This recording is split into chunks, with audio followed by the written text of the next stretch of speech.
We'll do it again later, huh? Well, Emo has reason to take a big drink of orange juice again tonight. That and the rest of the Sunday night sports next. But first, Greg, I have a message for the newlyweds. You know, Julia Roberts and Lyle Lovett got married here in Indiana tonight, and they are in town. There was a concert tonight, so I just want to say congratulations. And if you are watching Sports Nuts, what the heck are you doing, man? You got Julia Roberts right there. Gosh, but for the rest of you folks, if it's not your wedding night, you are required to watch Sports Nuts. Because if you don't, what are you going to watch? Fran Tarkenton with that rich guy? No, you want to see Emerson Fittipaldi and the rest of the day in sports. We'll talk Pacers, NBA draft with George Irvine, and a whole lot more. Baseball and everything. Don't go away. Sports Nuts is coming up.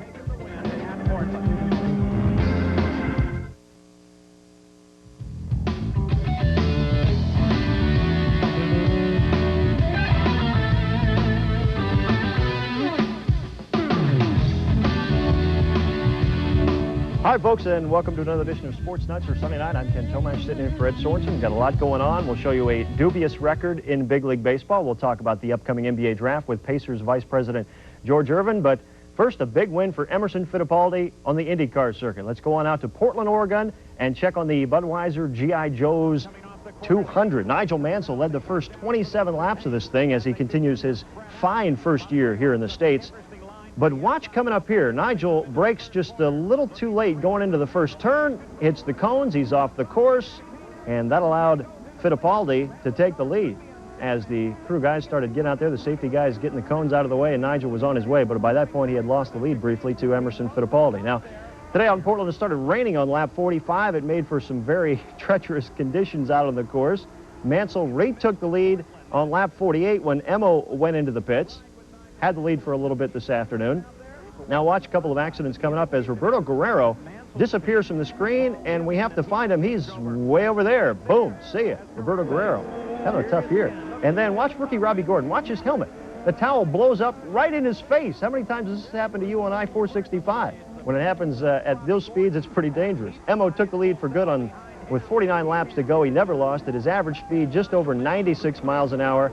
It's his second win of the season. Mansell was second, Paul Tracy third, Bobby Rahal fourth, and Al Unser Jr. was fifth. So Emo wins the race, but Mansell's second place finish keeps him in front in the point standings, 14 ahead of Raul Boisel. Fittipaldi's third, followed by Mario, and Bobby Rahal, last year's champ, is 30 points behind in fifth place. All right, in golf, the second major on the senior tour went to Jim Colbert. He won the Senior Players Championship today up in Dearborn, Michigan. Here is Colbert on 16. Hello. Not Emerson Fittipaldi, but he's a pretty good golfer as well. The birdie there to go to -11 and took a 3-shot lead over Ray Floyd and Al Geiberger. He made it exciting, though, did Colbert. The bogey on 18, but still his 69 today gave him a total of 10 under 278, 1 shot ahead of Ray Floyd. He wins the senior TPC and the $180,000 first prize. All right, Nick Price was right at the PGA's Greater Hartford Open. He was using a borrowed putter. Apparently he's displeased with the manufacturer of his regular putter, borrowed one, hits the birdie here on 14 to go to -9 and give him a 3-shot lead. Shot of the day, though, came from the putter of Roger Maltby from somewhere out in Connecticut, out in Bristol. He drove the green on the par 4 15th, 296 yards. That was for eagle, and he just missed it. Do you believe it? He shot 65, did Maltby. Price also with a 65 to finish at 9 under and win by a stroke over Maltby and Dan Forsman. And Shelley Hamlin won the LPGA's ShopRite Classic in Summers Point, New Jersey by 2 strokes over Judy Dickinson, Amy Benz, and Beth Daniel. Remember, the Women's U.S. Open at Crooked Stick's only a month away. Well, just 2 minutes away now is a look at a Major League record you would not want to own, but Anthony Young of the Mets does. The day in baseball when we come back on Sports Nuts. Don't go away. Welcome back to Sports Nuts, folks. You know, there have been a lot of memorable record-breaking moments in baseball. Roger Maris's 61st home run, Pete Rose's hit that put him past Ty Cobb, any strikeout by Nolan Ryan. But here's a record you just don't want to break. But Anthony Young of the Mets did it today. He had lost his last 23 decisions in a row. He was tied with Cliff Curtis of the old Boston Braves. They had the Rabbits' feet out, but remember, the Rabbits' feet weren't too lucky for the Rabbit. And here we go. The Mets did give him a 2-0 lead. Eddie Murray touched Joe McGrain for the homer. Young didn't look too thrilled with a 2-0 lead, and maybe he knew what was coming. It was this. Brian Jordan's single here scored Todd Zeile in the 4th. That cut it to 2-1, just in and out of the glove there. And the very next batter, Rod Brewer, a former quarterback at the University of Florida, doubled in 2 runs to make it 3-2. The Cardinals won it 5-3 to make history for Anthony Young. What's your thoughts right now, Anthony, now that you have such a record? Well, I had a record, now I hope y'all can leave me alone. I'm proud that he's done it professionally, and we'd all like to do nothing more than win a baseball game for him and for the New York Mets and for the fans. Yeah, good luck, Dallas. Let's go out west now. The Reds and Padres tied 1-1 in the 11th. Cincinnati sent 11 men to the plate. That was Hal Morris with the single that knocked in Juan Samuel with the go-ahead run, and then even Rob Dibble gets into the act. He not only got the win, struck out 4, but he singled home a run. A kind of day for Cincinnati. The Reds beat the Padres 7-1 in 11. On the Mortgage Group of America National League scoreboard today and tonight, the Giants beat the Rockies 5-zip. They lead the Braves by 9 in the West. The Phillies, even though they lost to Pittsburgh 4-3-10, have the best record in baseball. Houston blanks the Bravos 3-zip. Kevin Gross with a 6-hitter as the Dodgers beat the Cubs 3-1. And Gary Sheffield hit his first homer for the Marlins as they knocked around Montreal 9-2. Hey, in the American League, the White Sox have won 6 out of 7. They sank the Mariners today at Comiskey. Billy Hasselman of the M's gets robbed here. Great catch by Ellis Burks. And Big Frank Thomas supplied the offense. He extended his hitting streak to 17 games with his 16th homer of the year, 2-run blast in the 4th. The Sox are in first place. They win today 6-4. Back to the scoreboard we go. The Tigers, boy, they were in first place, but they have lost 6 in a row now to fall 2 back of Toronto. They lose 8-2 to Boston today. The Yankees are in third, 3 back after blowing out Baltimore 9-5. The Jays continue to win. They continue to lead the East. Joe Carter hit a 2-run homer today as they beat Milwaukee 5-4. The Angels fall 2.5 behind Chicago in the West with a loss at Minnesota. Texas flanked Oakland tonight 4-zip. Cleveland sweeps KC 3-2, and our Indianapolis Indians beat Omaha today 3-1. And all of us in the sports world are mourning tonight the death of one of the greatest baseball players ever. Roy Campanella passed away last night of a heart attack at his home in Los Angeles. Joined the Dodgers in '48, a year after Jackie Robinson broke the color barrier. Over the next 10 years, he won 3 National League MVP awards before an off-season car accident left him a quadriplegic. He spent the last 35 years of his life confined to a wheelchair, but he never lost his zest for life. In fact, wrote a book called It's Great to Be Alive. He made the Hall of Fame in 1969. Roy Campanella, dead at the age of 71.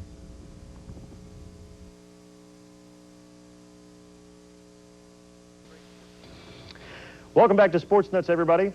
Former ABA and NBA superstar David Thompson will not be on the program tonight, but a guy who was once traded along with David Thompson is on the show. He's the Pacers' vice president for basketball operations and a pretty darn good player in his own right. Please welcome 6'6" from the University of Washington, George Irvine. George, hey Ken, welcome to Sports Nuts, to our nice basement here. Why don't you have a seat? Of course, the NBA draft is coming up on Wednesday. You guys have 3 picks 14, 39, and 51. Talk about the Pacers' philosophy in a little bit, but now I want to get your opinion on a few of the top 10 guys. But first I want to ask you, how often will you see a guy, let's say a guy who's been in college for 4 years like a Bobby Hurley, how many times will you have seen him live, and how many times will you have seen him obviously on TV and tape by the time he's ready to be drafted? Through the 4 years? Right. I'd say I've seen Bobby Hurley play in person maybe 15 times, right, at least. And of course on TV they're on every week, and then we have access to tapes of when we zero in, we have an ability to almost see every game that they've played, especially a team like Duke or an IU, is on every game's on, so that the availability of the tape is there. And then you'll see guys at the camp in Chicago you were just at, or from around. Right, and then there's the postseason all-star camps, one in Portsmouth, one in this year was in Phoenix. They had moved it from Orlando, which had moved from Hawaii. And, oh, gee, that was I know you voted against that, right? Yeah, just as long as they keep it like in places like Hawaii, Orlando, or Phoenix, it's fine. And then we just got done with the Chicago pre-draft camp, and in every venue there's different players. Portsmouth is basically second rounders and campers. The Phoenix tournament was basically, first rounders in the top of the second round, and then Chicago was kind of a mix with some underclassmen involved. Let's take a look at these guys now. Obviously, the top guy everyone expects to be the #1 pick, Chris Webber. Is there anything more we can say about this guy? Bring up the top 10 and make our mouth water, right? Do you think that Orlando's really going to go for him? I mean, the prospect of having him and Shaq has got to make Pat Williams just drool. I think when everything is said and done, they're going to go for Webber, yes. There's talk of him going for Jamal Mashburn, but I think they'll pick Webber. Can he be the kind of impact player everyone says? Is he just a no-brainer? I think he's going to fit very nicely with Orlando, but when you're playing alongside Shaq, a lot of people would fit nicely there. I think he's going to be a very solid pro. I don't know. I don't think he's going to be a superstar, especially right off. And very few rookies are. I don't think you have the impact like Shaquille did, and maybe or even Alonzo did at Charlotte. But I think he's going to be a fine pro. Now, the big question mark in this draft, everyone's saying he could be one of the best centers ever, Sean Bradley, but nobody's seen him play for a couple years. What's your take on him? Well, I'm like everybody else. I haven't seen him play for 2 years because he hasn't played. I did see him play a couple of times his freshman year at Brigham Young, and I also saw him play in an all-star game. Look, he doesn't even have to jump. He doesn't. He's 7'7", and he's a terrific athlete, and that's may separate. Somebody said the other day, well, he's the best 7'7" athlete around. There's only two. It's only two guys, but for a guy over 7 feet, he is a terrific athlete. He runs the court very well. He's got to put on some weight. Anthony Hardaway, they call him the best point guard prospect out there. He can really do it all. He's a great player, and he's got the ability. A lot of people, try to say he's another Magic Johnson coming along. That's awfully big shoes to fill, but he's going to be a great talent in our league, and I think he can play 3 different positions, I think. Looking at him going to Golden State, Don Nelson would love to have him out there with the Warriors. Just a great player. Now, of course, we've seen a lot of Anthony Hardaway as well, but Jamal Mashburn being compared to a Bernard King kind of player. Do you think so? Well, I think more like a Larry Johnson type player than a Bernard King.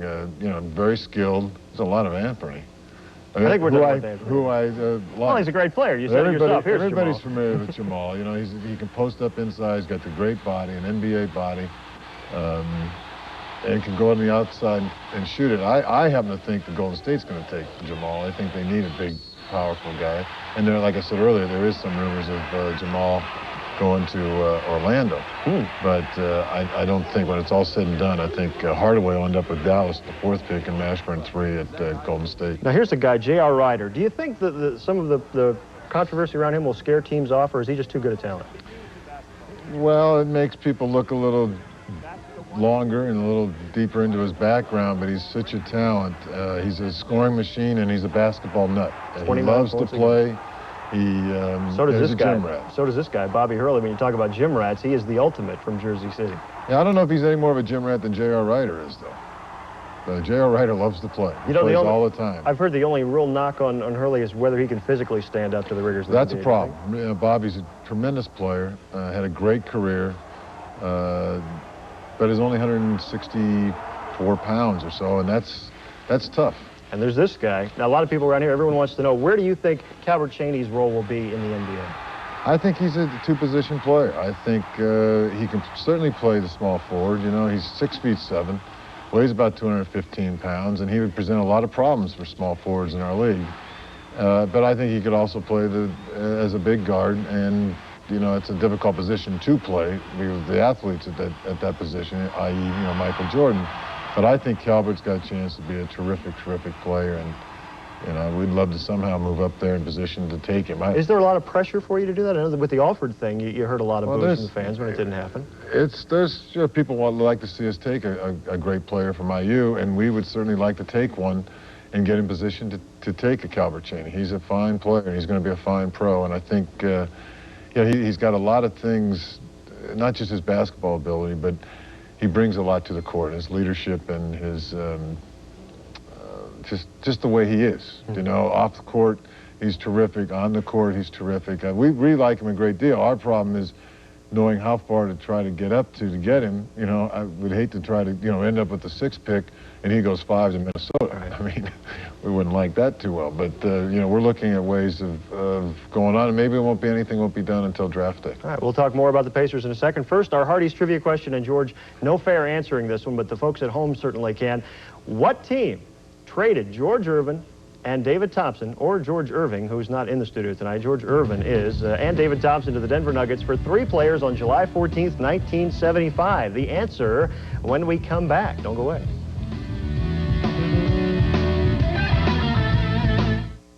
My family and I would like to tell you.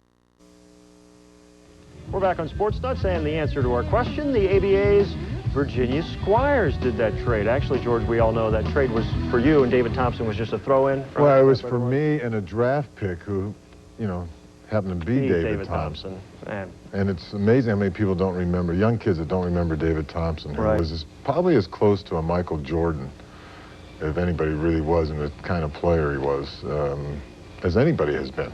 But he was a terrific player, and I think I was just kind of a throw-in on the side. And in fact, I know I was just a throw-in. Your second year, you played with a guy named Irving, too. My second and third year was with the Irving. I mean, a lot of people have called me Irving for my life, and they used to confuse Julius and I a little bit, but not about ability. Believe me. Not at all. All right, we talked about trades, the trade that sent you to Denver. How far in this kind of a draft would you think, if you could make a deal, would you have to trade up to get the kind of player making that trade would be worthwhile to you, do you think? How high do you think you'd have to get up? Well, there are some good players, all the way down, I think, to 10. But there's, one particular player we have a lot of interest in. And knowing where he's going to go, I read the paper this morning and said that he may, or last night, I guess, and said, that Cheney may fall to 8. But I hear an awful lot of interest in him at 5. And, in the top 4, it'd be very difficult to pry one of those picks loose. Plus, to get that kind of a pick, it would have to be a major trade on your part. You'd be giving up something of real value, I would think. Yeah, to move up that high, you'd have to, yes. There's a drop. The top 4 players, people feel very confident about it being the can't-miss players, exactly. And it'd be very difficult to pry those loose. Then there's a break, and the next 4 are pretty solid, I think, good players, but pretty solid in who's going to go. And then there's another break, and then we go onward. But there's so much talk, Ken, right now. This is a good time to buy some stock in telephone companies because people are talking all the time, and my experience has been in doing, 12, 15 drafts that about 1% of the conversations come up to having anything really done. I know Larry said when he first came here that he would like to move up. If you can't, who are the kind of players who are going to be around at that 14 spot, who you have brought in and seen? Well, we've brought in a number of players because, again, we're not sure who may be there. And every time you move down a position, there's more options. You have to depend on what's going to happen above you. So we brought in about 10 players. We looked at some guards like Nick Van Exel, Lindsey Hunter, James Robinson. We're going to be working on Greg Graham here Tuesday. If you can find him, if we can find him. He's doing he works in your office and you can't find him. That was the one guy we didn't really set a certain schedule because he's around all the time. But as soon as all this has happened post Chicago, he's been traveling around visiting other teams. But we know him as a kid already. And we really know what kind of players. We would like to work him out. And talking about Greg, the one problem I see, I think he's a fine player. Had a great college career. And a great kid, but he's a smallish off guard. He weighs under 180 pounds, and playing that position, you got to look at if Colbert Cheney goes into pros to a team that needs him as an off guard, all of a sudden he's guarding a guy 215. Michael Jordan's 215. Jeff Malone's 215.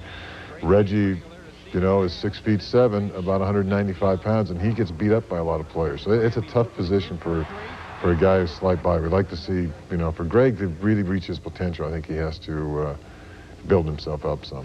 Let's talk about the Pacers, the guys who are here and the guys who we'll be seeing next year as we take a look at how well you played in the playoff loss to the Knicks. Do you think there'll be many changes?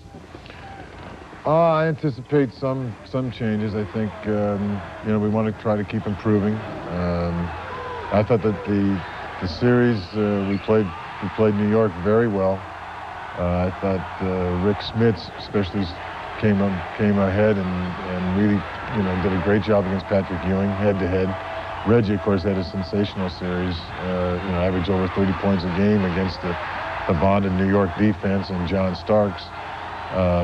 Losing Vern for that 4th game at home hurt us a great deal. And Pooh was hampered the whole time. We were not 100%. Now, Smits has had the surgery. Do you expect him back as good or better than ever? We expect him back better. His knee was bothering him, and the one that was operated on last year has healed extremely well. They're very excited about it. And then he had basically the same thing done to his other knee, so they're very optimistic that, he's a good healer and that, he'll come back, stronger. He's been battling knee problems for a couple of years. think they found the problem, and they think they've resolved it. Now, Larry's been on the job less than a month. How are you guys getting along? I mean, you guys go way back, but I mean, is his style really fit? Well, I think people love his style. You know, Larry's a basketball nut. He loves to teach. I think that's one of the big things, is that he wants to teach. He's very defensive oriented. I know this, that if players will, you know, he doesn't expect everybody to be a Dale Davis type of defender, but that he expects them to give 100% on the defensive end of the floor, and that, you know, our practices will be basically 80 or 90% defense. And people will enjoy seeing a kind of play. It's an up-tempo game. He tries to create offense off his defense, and he's a terrific guy. And I hope people get a chance to meet him and get to know him. Now, that 51st pick in the second round on Wednesday night, if you're stuck for a player, you know, I'll be ready for it. I'd be willing to come in, sign for the Not without a workout. For the minimum. Ken. No, you got to have a workout. For the minimum, I got to work out. You got to work out between now and Wednesday. Yep. Okay. Well, if it rains tomorrow and you can't play youth blinks, give me a call. Okay. George, thank you so much for Thanks being with for us. having me on. Good luck on Good to see you. Wednesday. Thank you. We'll be back with more Sports Nuts in just a bit. Don't go away.